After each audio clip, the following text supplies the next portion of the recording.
the Lost. My best friend Sarah, my little brother Jake, and I are standing before an entrance to a large cave. Odie, my brother's dog, burst into the darkness.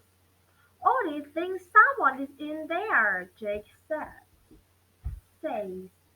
Is this where you saw the boys? The boy, I ask Sarah.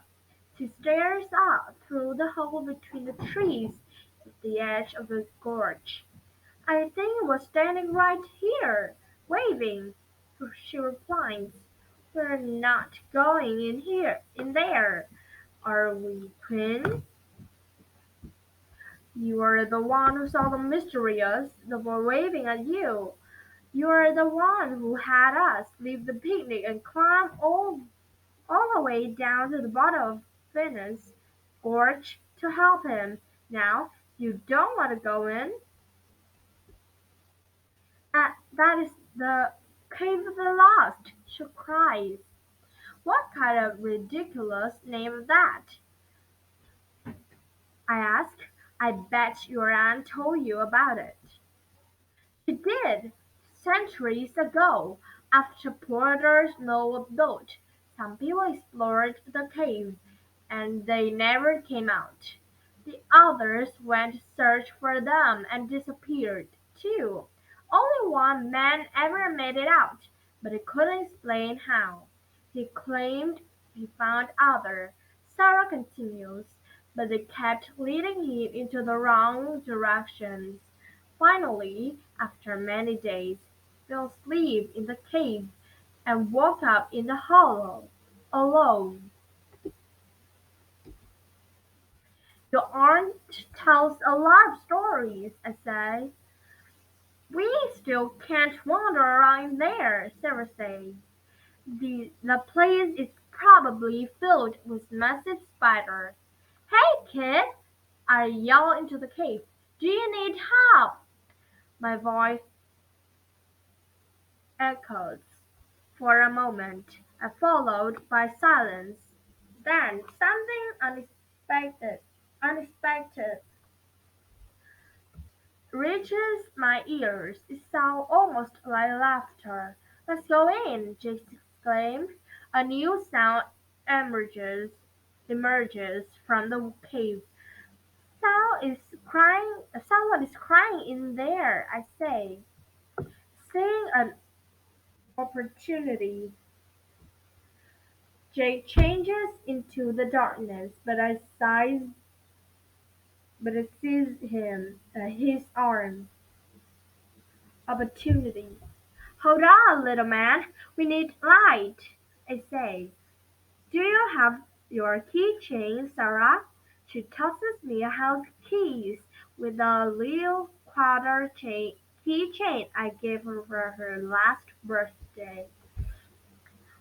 When I squeeze it, the light in the duck's mouth comes on, and it quacks over and over.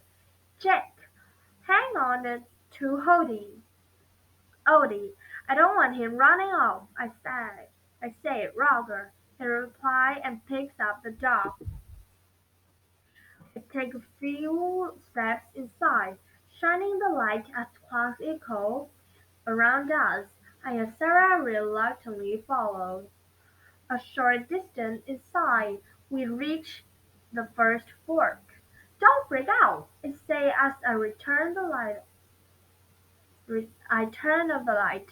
The quacks fade and intense darkness presses in on us.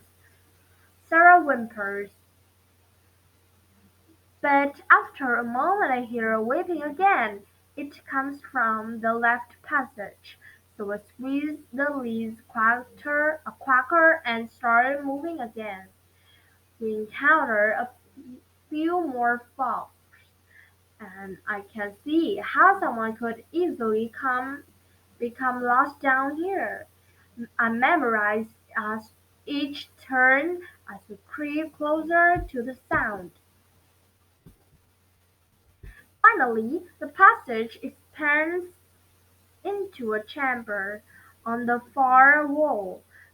Water trickles down the rock and clear pool. Six other passages branch off in random directions. I turn on the cracker, and in the absolute darkness, I only hear the running water. Suddenly, a splash breaks the silence. I run over the small pools. The key change cracking again. The light glints of something in the sand at the bottom of the clear, undisturbed water. The frigid water sends shivers through my body as I plunge my hand down. It's a key! A key to what? Sarah asked as I put it in my pocket. Laughter erupts all around us at once. Children laughter. Sarah screamed and I dropped the cracker, tumbling us to blackness. I grope for it as laughter continues to grow. A small hand grasps mine and jerks me away. Stop it, Jack! We need a light! Finally, I feel the key change the light and the light blossom. Fill in the room. Sarah stands a few feet away from me and Jake stands behind her, holding Odie. Jack, do you grab my hand? I asked. The laughter is still there, getting louder. Let's get out here, Sarah yells as she bolts for, for one of the passengers.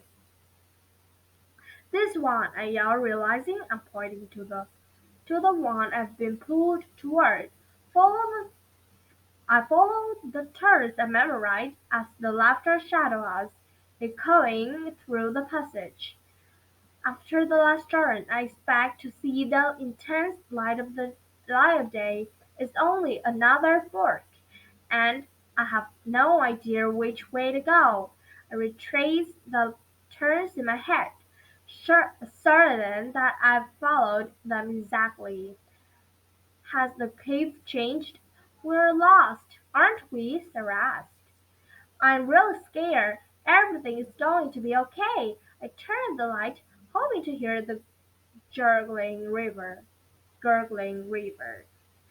The laughter grows louder. It seems threatening, threatening, almost menacing. But then I hear the sound of someone running away from my right. I turn on the light and look around for Jake. He stands between Sarah and me. Do you hear that? I ask. The footsteps, Sarah replied. I thought that was you. I shake my head. Sarah Watton. What? Watton. We should follow them, I said. They could be trying to make us more lost. I don't think so. I say and start walking.